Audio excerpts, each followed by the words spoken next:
ஒரு 3 ராசிக்காரர்களுக்கு இழந்ததை மீட்கக்கூடிய, இழப்புன்னு சொன்னால் பணம் மட்டும் இல்லைங்க, வழியக்க வந்து உதவுவாங்க, போன எதிரி திரும்ப வந்து நல்லது பண்ணிடுவாங்க, விட்டு கொடுத்துட்டு போயிடுவாங்க, ஒரு இடத்துல பிரச்சனை இருக்கு வீம்பு பண்ணிகிட்டே இருக்கிறாங்க.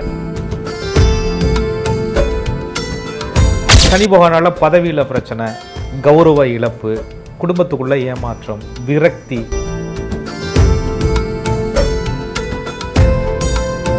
சனி பகவானுடைய வக்ர பயிற்சி காலங்கள்ல பதவி உயர்வு கிடைக்கும் அப்படின்னு சொன்னீங்க. பதவி உயர்வு மட்டும் இல்ல, இழந்த பதவியை நோயிலிருந்து வெளியில வர்றாங்க, திரும்ப உடம்பு தயாராகுது, பழையபடி திரும்ப ஓடுறதுக்கு இவங்க முயற்சி எடுக்கிறாங்க, எடுக்கிற முயற்சி சக்சஸ் ஆகுது. கிரீன் சிக்னல் தெரியும் உங்களுக்கு, இதுவரை ஒரு ரெட் சிக்னலாகவே இருந்துகிட்டு இருக்கியா, போலாமா வேணாமா, எடுத்து வைக்கலாமா எடுத்து வைக்க வேணாமா, முன்ன வைக்கலாமா யோசிப்போமா, அப்படி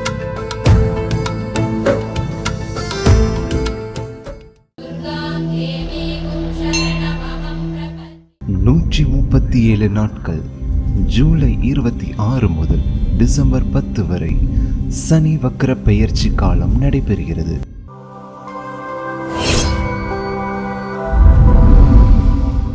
வணக்கம் சார். வணக்கம். குரு வாழ்க, குருவே துணை. சனி பகவானுடைய வக்ர பெயர்ச்சி 2026 என்னைக்கு தொடங்குது அப்படிங்கறத சொல்லுங்க. நீண்ட நாளா நகை வந்து அடகுல இருக்கு, அதே மாதிரி என்னுடைய கௌரவம் இழந்துட்டங்க, என்னை யாரும் மதிக்கல அப்படின்னு நினைச்சிட்டு இருக்கக்கூடிய ராசிக்காரர்கள் இந்த காலகட்டத்தில் இழந்த கௌரவம், இழந்த நகையெல்லாம் நான் மீட்கணும், புதிய நகை நான் வாங்க போறேன், புதிய இடம் வாங்கணும் அப்படின்னு சொல்லக்கூடிய ராசிகள் எந்தெந்த ராசி? அதாவதுங்க, சனீஸ்வர பகவான் அப்படின்னு சொல்றது ஒரு இழப்பு. ஆனால் அந்த இழப்புக்கு பின்னாடி ஒரு பாடத்தை கற்றுக் கொடுத்ததுக்கப்புறம் அவர் கொடுக்கக்கூடிய அந்த சந்தோஷங்கிறது ரொம்ப அற்புதமாக இருக்கும். அந்த பொருளோட வேல்யூ என்ன, இழந்தது என்ன அப்படிங்கிறத புரிய வைக்கக்கூடிய ஒரு தன்மையை சனி பகவான் கொடுப்பார். இழப்பில் ஒருவர் பாடம் கற்றுக்கொள்ளக்கூடிய சூழ்நிலையை சனி பகவான் உருவாக்குவார்.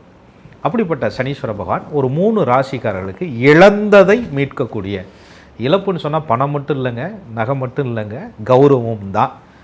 ஒரு நிலபுலம், பூமி, ஆஸ்தி, அந்தஸ்து இருக்கிறத கூட இழந்து தவித்த ஒரு 3 ராசிகளுக்கு இந்த வக்ர சனி பகவானுடைய காலம் என்பது ஒரு நல்ல பலனை கொடுக்க போகுது. அதில் முதலாவதாக கடக ராசிக்காரர்கள். அஷ்டம சனியிலிருந்து ரிலீஃப் ஆனாங்க, ராசிக்கு 9ஆம் இடத்துக்கு சனி பகவான் போயிருக்கு. ராசிக்கு 9ஆம் இடத்துல இருக்கக்கூடிய சனி பகவான் இப்போ வக்ரம் அடைய போகிறார். அடுத்ததாக சிம்மராசிக்காரர்களுக்கு அஷ்டம சனி இப்போ நடந்துகிட்டு இருக்கு. 8ஆம் இடத்துல சனி பகவான் உட்காந்து நிறைய தடைகளை கொடுத்துட்டு இருந்தார். அந்த சனீஸ்வர பகவான் இப்போ வக்ரம் வர போறார். அதற்கு அடுத்தபடியாக தனுர் ராசிக்காரர்களுக்கு ராசிக்கு 4வது இடத்துல அர்த்தாஷ்டம சனீஸ்வரராக, அஷ்டம சனியில பாதி துன்பம்னு பேரு.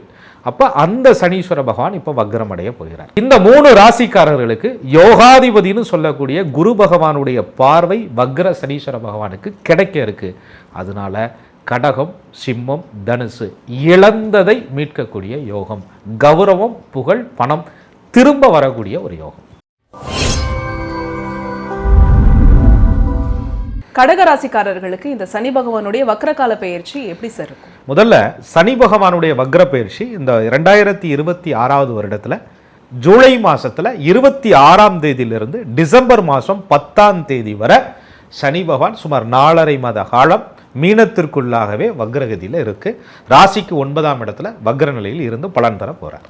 அதுல கடகராசிக்காரர்களுக்கு சனி பகவான் வந்து 7, 8 கூடையவராக வர்றார். ஒரு திருமண வாழ்க்கையை சொல்றதும், நல்ல நண்பர்களை தேர்வு பண்ணிக்கிறதும், தொழில் பார்ட்னரை எடுத்துக்கிறதும், அதே மாதிரி 8ஆம் இடங்கிறது காரிய தடைகள், அவமானங்கள், சில மன அலைச்சல்கள், உளைச்சல், இதெல்லாத்தையும் சொல்லக்கூடிய அமைப்பை கொடுக்கக்கூடியவர். அவர் வந்து 9ல் நின்னது நல்லது தானே, நல்ல வேளை போனவர் திரும்பி வரல, திரும்ப வக்ரகதியில் வந்து அஷ்டமசனியாக உட்காந்துருந்தாருன்னா திரும்ப விட்ட சனி பிடிச்ச மாதிரி ஆயிருமியா அப்படின்ற மாதிரி கடகராசிக்காரர்களை பொறுத்தவரை அங்கேயே தான் 9லே தான் இருக்க போகிறார். கூடுதலாக என்ன நல்லது பண்ண போகிறார் அப்படின்னா, வக்ரத்தில் இருப்பது சிறப்பு, உச்ச குருவினுடைய பார்வையை வாங்குறார். எங்கிருந்து குரு உச்சம் பெறார்? கடகத்தில் தான் உச்சம் அடைகிறார். அப்ப குரு பகவானுடைய பார்வை வக்ர சனீஸ்வர பகவானுக்கு கிடைக்குது. குரு யாரு? கடகராசிக்காரர்களுக்கு 9 கூடைய பாக்கியாதிபதி, புகழ் கௌரவத்தை கொடுக்கக்கூடியவர். 6ஆம் இடத்தினுடைய ரோகாதிபதியாக இருந்தாலும் உச்ச பார்வையில் இருக்கிறதுனால எதிரிகள் நல்லது பண்ணக்கூடிய, எதிரிகளால் ஆதாயம் கிடைக்கக்கூடிய யோகம் கடகத்துக்கு கிடைக்குதுங்க.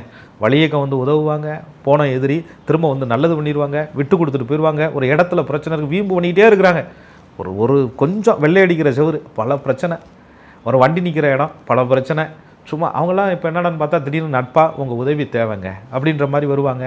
அல்லது இவங்க மேலே இருக்கக்கூடிய எதிர்ப்புகளை குறைச்சிக்கிடுவாங்க. மூணாவது ஒரு நபர் வந்து இவங்களுக்கு சப்போர்ட் பண்ணுவாங்க. அந்த மாதிரி எதிரிகளால் ஆதாயம் கிடைக்கும். இவர்களுடைய பணம் எதிரிகள்கிட்ட மாட்டியிருக்கு, இழந்துருக்கிறாங்க அப்படின்னு சொன்னால் அது வந்து இவர்களுக்கு திரும்ப கிடைக்கக்கூடிய ஒரு யோகம். நீண்ட கால வழக்குகள் இதிலிருந்து நிவர்த்தி. அந்த வழக்குன்னு சொல்லும்போது பொதுவாக வந்து திருமண வழக்குகள். கடகராசிக்காரர்களுக்கு அஷ்டம சனீஸ்வர பகவான் நிவர்த்தி ஏற்பட்ட பிறகு கூட 9ஆம் இடத்துல சனீஸ்வர பகவான் வந்து இன்னும் வேலை செய்யலையே, அஷ்டம சனி முடிஞ்ச மாதிரியே தெரியலையே அப்படின்னு இவங்க நினைக்கும் போது அந்த வக்ரம் அடையும் போது கொஞ்சம் ஸ்பீடு படுத்தி வேகமாக முடிப்போம்ப்பா, டக்குன்னு இந்த ஃபைலை மூவ் பண்ணுவோம்ப்பா, இவங்கள்ட்ட அவங்கள்ட்ட போய் மாற்றுவோம்ப்பா, அல்லது அவங்கள அழைச்சி பேசுவோம்ப்பா அப்படின்னு சொல்லி எதிரிகள் திரும்ப வந்து உட்காந்து சமாதான பேச்சுவார்த்தைக்கு வரக்கூடிய அமைப்பு என்னதாங்க உங்களுக்கு வேணும், முடிச்சுட்டு போயிடலாங்க, சமாதானமாக பேசிக்கலாங்க, உட்காந்து பேசினா முடியாத விஷயம் எதுவுமே இல்லைங்க அப்படின்னு ஒரு சமரச தீர்வை கடகராசிக்காரவங்க கண்டிப்பாக பெறுவாங்க. சொத்தில் நல்ல மாற்றம், நீண்ட கால பணவரவு, அடமானத்தில் இருக்கக்கூடிய நகைகளை திருப்பக்கூடிய ஒரு யோகம், இழந்த பொருட்களை மீண்டு எடுக்கக்கூடிய ஒரு நல்ல வாய்ப்பு கடகத்திற்கு அமையும்.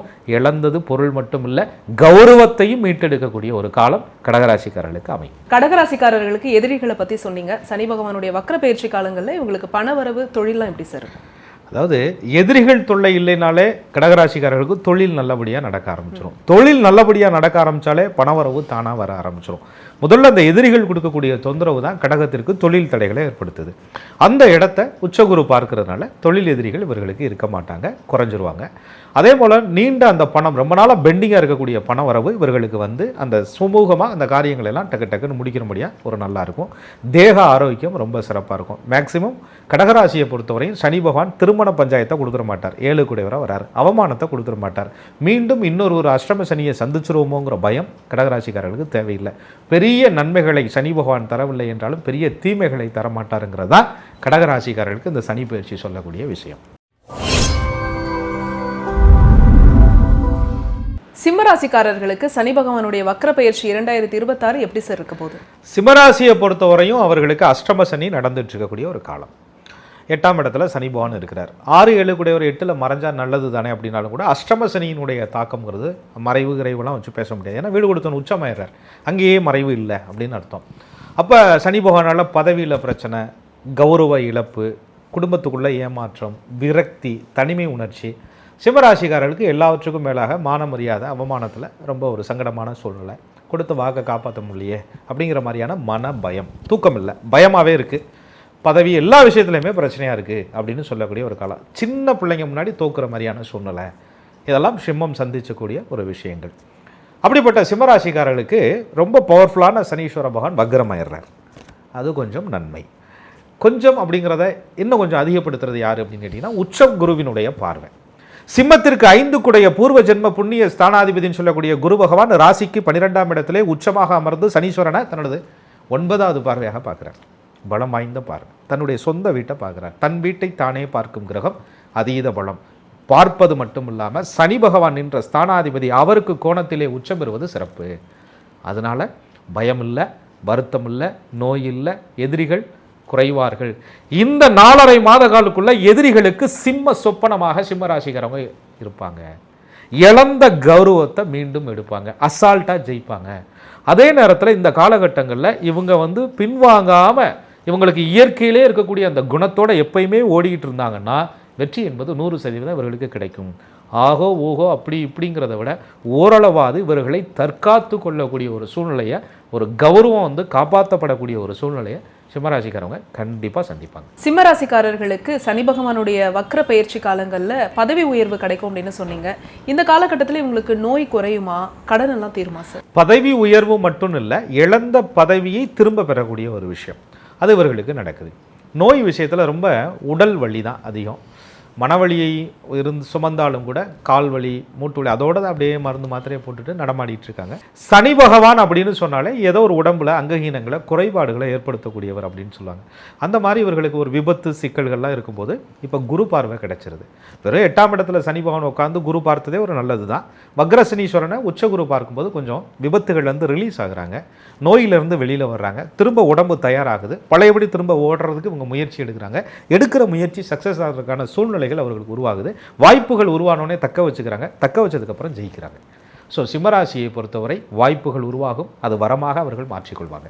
சிம்மராசியில் இருக்கக்கூடிய முதியவர்கள் முதுமை காலங்களில் சந்திக்கக்கூடிய இந்த அஷ்டம சனி, இந்த சனி வக்ர பெயர்ச்சி எப்படி சார் இருக்கும்? பொதுவாக இளமையில் வந்து சோதனை கொடுக்குற மாதிரி முதுமையினும் சனி பகவான் விடுறது கிடையாது. ஏன்னா முதுமைக்கே சனி பகவான் காரகராக இருக்கிறதுனால அந்த முதுமையில் பார்த்தீங்கன்னா எதுவுமே நல்லது நடக்கலையே, நமக்கு வர பணமும் சரியாக வரலை, பிள்ளைங்களுக்கும் சுபகாரியங்களை செய்ய முடியல, ரிட்டையர் ஆக வேண்டிய வேலையில் திரும்ப போய் நம்ம போய் இன்னொரு வேலையை தேடுற மாதிரி இருக்குது, யாருடைய சப்போர்ட்டும் இல்லை, ஆதரவு இல்லை அப்படின்னு சொல்லிட்டு தனிமையில் இருக்கக்கூடிய கஷ்டப்படக்கூடிய சிம்மராசிக்காரர்களுக்கு இந்த வக்ரகதி காலங்களில் ஒரு நல்ல தீர்வு கிடைக்குது. மனதிற்கு ஆறுதலான விஷயங்கள் அமையுது, உடலுக்கு நல்ல தெளிவு கிடைக்குது, ஓரளவு தனக்கான வேலைகளை தானே செய்து முடிக்கக்கூடிய ஒரு வாய்ப்புகளை சனிபான் அவர்களுக்கு உருவாக்குறார். ஒரு சப்போர்ட், அக்கம் பக்கத்தினுடைய உதவி, இதெல்லாமே சனிபானுடைய இந்த பயிற்சி வக்ர காலங்களில் சிம்மராசிக்காரர்களுக்கு நோயிலிருந்து தீர்வு இது கிடைக்கக்கூடிய ஒரு நல்ல வாய்ப்பு இருக்குது. தனுசு ராசிக்காரர்களுக்கு சனி பகவானுடைய வக்ர பெயர்ச்சி காலம் எப்படி சார் இருக்கும்? தனுசு ராசிக்காரர்களை பொறுத்தவரை கொஞ்சம் சுதந்திர பிரியர்கள், வேகமாக ஓடிக்கிட்டே இருக்கணும், செயலெல்லாம் நடந்துகிட்டே இருக்கணும்னு நினைக்கிறாங்க. ஆனால் 4ஆம் இடத்துல அர்த்தாஷ்டம சனி இருக்கும்போது சனி பகவான் வந்து ஒரு வேகத்தடையை உண்டு பண்ணுறார், ஒரு பிரேக் போடுறார்.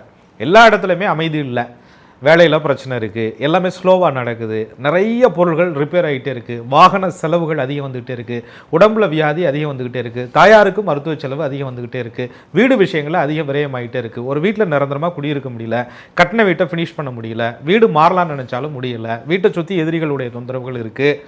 இந்த மாதிரியான பிரச்சனைகளை தனுசு ராசிக்காரங்க சந்திச்சுக்கிட்டு இருக்காங்க. 4ஆம் இடத்துல ஏதோ குரு பயிற்சி கொஞ்சம் ஆறுதலாக அவர்களுக்கு இருந்தது. எல்லாவற்றுக்கும் மேலே அந்த சனி பகவான் வந்து 2 கூடைய தனகிரகமாக வர்றதுனால அந்த காசு பணம் கொடுக்கல் வாங்கலையும் நல்ல நிம்மதிகள் அவங்களுக்கு இல்லை, கொடுத்துட்டு வாங்க முடியல, இவங்களுடைய தேவைக்கு யாரும் கொடுக்கறது இல்லை. 3ஆம் இடம் என்பது முயற்சிகளை சொல்லக்கூடியது, சகோதரர்களுக்குள்ள பிரச்சனை, முயற்சி வந்து தடையாகிறது, இதெல்லாமே தனுசுக்கு ரொம்ப சிரமமாக இருந்துகிட்டு இருக்கு. இந்த காலகட்டங்களில் 2ஆம் அதிபதி என்று சொல்லக்கூடிய சனி பகவான் கேந்திர ஸ்தானத்தில் இருந்து ராசிக்கு கேந்திரத்தில் இருந்து ராசியை வர பார்த்துக்கிட்டு இருந்தார். ராசியை சனி பகவான் பார்ப்பதனால மனக்கலக்கம் ஏற்படுது. ஆனால் அந்த நேரத்தில் ராசியாதிபதினு சொல்லக்கூடிய குரு உச்சமாகி வக்ர சனீஸ்வர பகவானை பார்க்கறதுனால மனதைரியம் வருது, இழந்ததை மீட்கக்கூடிய ஒரு வாய்ப்பு உருவாகுது, புதிய வாகனங்கள் வாங்கக்கூடிய யோகம் உண்டாகுது, பழைய வாகனங்களை பழுது பார்த்து தயாராக வைக்கக்கூடிய சூழல்கள் உருவாகுது, வீட்டில் இருக்கக்கூடிய ரிப்பேரெல்லாம் சரியாகுது, தாயாருடைய உடல்நிலை மேன்மையடையுது, சொத்து சுக பாக்கியம் கிடைக்குது, ஏதாவது ஒரு காலி இடமாவது வாங்கக்கூடிய சூழ்நிலை உருவாகுது, வாங்கின இடத்துல வீடு கட்டக்கூடிய அமைப்பு உண்டாகுது, கட்டின வீட்டில் மேல் மாடி எழுப்பக்கூடிய சூழ்நிலைகள் உண்டாகுது, வீட்டுக்கு புது பராமரிப்பு செலவுகள் ஏற்படுது. இந்த மாதிரியான வீடு வாகனம் சம்பந்தப்பட்ட சுப விரயங்களை இந்த வக்ரசனி தனுசுக்கு கொடுக்க இருக்கு. தனுசு ராசிக்காரர்களுக்கு சனி பகவானுடைய வக்ர பெயர்ச்சி காலங்களில் தொழில் எப்படி இருக்கும்? அதே மாதிரி மாணவர்களுக்கு கல்வி எப்படி சார் இருக்கும்? தொழிலில் வந்து ஒரு நல்ல கிரீன் சிக்னல் தெரியும் உங்களுக்கு. இதுவரை ஒரு ரெட் சிக்னலாகவே இருந்துகிட்டு இருக்கியா, போலாமா வேணாமா, எடுத்து வைக்கலாமா எடுத்து வைக்க வேணாமா, முன்ன வைக்கலாமா யோசிப்போமா அப்படின்னு இருந்தவங்க துணிஞ்சு இறங்கு அப்படின்னு சொல்லக்கூடிய ஒரு அமைப்பை சனி பகவான் கொடுக்குறார். துணிவை கொடுக்குறார், தெளிவை கொடுக்குறார், வெற்றியை கொடுத்துட்றார். அதுக்கப்புறம் இவங்களுடைய நோய் முதுமை இதெல்லாமே வந்து ஓரளவு சரியான அரவணைப்புகள் ஆறுதல்கள் தனுசு ராசிக்காரர்களுக்கு கிடைக்குது. பிள்ளைங்களுக்கு கல்வி விஷயத்தில் 4ஆம் இடம் அப்படின்னு சொல்லும்போது அது உயர்கல்வி ஸ்தானம் சொல்கிறாங்க. ஒரு அடிப்படை ஒரு கல்வியை முடிச்சுட்டாங்க, டிகிரி போகிறதுக்கு ஒரு தடையாக இருக்குது. நான் MBBS தான் படிப்பேன், நீட்டில் பாஸ் பண்ணிட்டு தான் நான் அடுத்த வேலைக்கு போவேன், இல்லைன்னா நான் கவர்மெண்ட் வேலைக்கு தான் போவேன், இல்லைன்னா நான் மேலே படிச்சுட்டு தான் கல்யாணம் முடிப்பேன், இப்படின்னு அந்த படிப்பு அப்படிங்கிற விஷயத்தில் இவங்களுக்கு கிடைக்கக்கூடிய மற்ற விஷயங்கள் ஏதோ ஒரு காரணத்தினால தடைபட்டு இருந்தது. அது குரு பகவானுடைய பார்வை இருக்கிறதுனால இவர்களுக்கு சிறப்பாக இருக்குது. ராசிநாதன் 8ல் மறைஞ்சிட்டாரே கெடுத்துருவாரா அப்படின்னு கேட்டால் மறைவு என்பது உச்சம் பெறுவதனால மறைவு கிடையாது. அப்போ குரு பகவானுடைய பார்வை இந்த சில மாதங்கள் ஜூலை மாதம் 26ஆம் தேதியில் இருந்து இவர்களுக்கு டிசம்பர் மாதம் 10ஆம் தேதி வரை நடக்கக்கூடிய இந்த காலம் உயர்வான காலமே. சனி பகவானுடைய வக்ர பயிற்சி காலத்தில் கடகராசி, சிம்மராசி, தனுசு ராசிக்காரர்களுக்கு தடைகள் தேக்கங்கள்லாம் நிவர்த்தி பெறும் அப்படின்னு சொல்லியிருக்கீங்க. தொடர்ச்சியாக மற்ற ராசிகளுக்கும் நம்ம பேசலாம் சார். மிக்க நன்றி. மிக்க நன்றி. குரு வாழ்க, குருவே துணை.